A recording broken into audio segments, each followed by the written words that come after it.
England की राजगद्दी साल 1509 से लेकर 1546 तक हेनरी के हाथों में हुआ करता था। राजा हेनरी की कई पत्नियां और एलिजाबेथ व मेरी नामक 2 बेटियां थीं।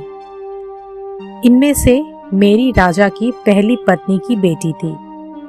राजा हेनरी को मेरी ज्यादा पसंद नहीं थी, इसलिए वो उसके साथ बुरा व्यवहार करते थे। मेरी महल के नौकरों के साथ महल का काम करती थी। अगर मेरी कुछ कह भी दे तो राजा उसकी कोई बात नहीं मानते थे। सन 1546 में जब राजा हेनरी की मौत हो गई तो प्रजा की इच्छानुसार 16 शताब्दी के दौरान हेनरी की पहली बेटी मेरी को इंग्लैंड की राजगद्दी दे दी गई। वे इंग्लैंड की रानी बन गई। उस समय इंग्लैंड के हालत बहुत अच्छे नहीं थे। इंग्लैंड कैथोलिक और प्रोटेस्टेंट इन 2 धर्मों के बीच में बंट गया था।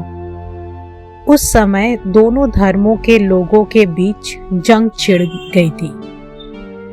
रानी मैरी चाहती थी कि पूरे इंग्लैंड में सिर्फ एक ही धर्म हो, लेकिन लोगों ने उसकी ये बात मानने से साफ इनकार कर दिया था। इससे नाराज होकर रानी ने उनकी बात ना मनाने वाले को मौत की सजा दे दी थी। वे ऐसे लोगों को जिंदा भी जला देती थी। रानी मैरी की इस क्रूरता की वजह से इंग्लैंड के लोग उससे नफरत करने लगे।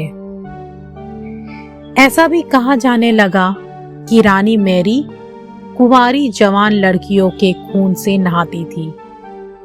उसका मानना था कि उसके खून से नहाने से वे ज्यादा दिनों तक जवान रह सकती है। कुछ सालों बाद रानी मैरी ने शादी कर ली और कुछ समय बाद इंग्लैंड में एक खबर आई कि रानी मैरी गर्भवती है और जल्द ही उनके राज्य को उनका नया राजा भी मिल जाएगा।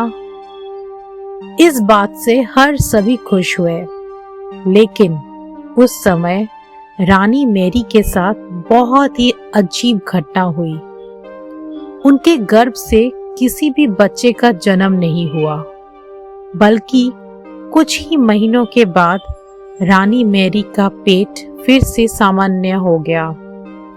वहां के ओझा लोगों ने अपनी तंत्र विद्या से बताया कि रानी मैरी के गर्भ में कोई बच्चा नहीं, बल्कि एक भूत आकर निवास करता है। कुछ समय बाद फिर रानी मैरी के गर्भ में वही भूत आकर रहने लगा और वे फिर से गर्भवती हो गई। इस बार भी रानी को कोई बच्चा नहीं हुआ और उस घटना के कुछ ही दिनों के बाद रानी मैरी की मृत्यु हो गई। इसके बाद मैरी की छोटी बहन एलिजाबेथ को इंग्लैंड की राजगद्दी पर बैठाया गया और एलिजाबेथ इंग्लैंड की नई रानी बन गई। रानी मैरी की क्रूरता की वजह से इंग्लैंड को लोग उसे निर्दयता औरत मानते थे। वही जब उसके गर्भ में बच्चे की जगह एक भूत का निवास होने लगा तो लोगों ने उसे शापित भी करार दे दिया और इसी वजह से उसे लोगों ने ब्लडी मैरी का नाम दिया।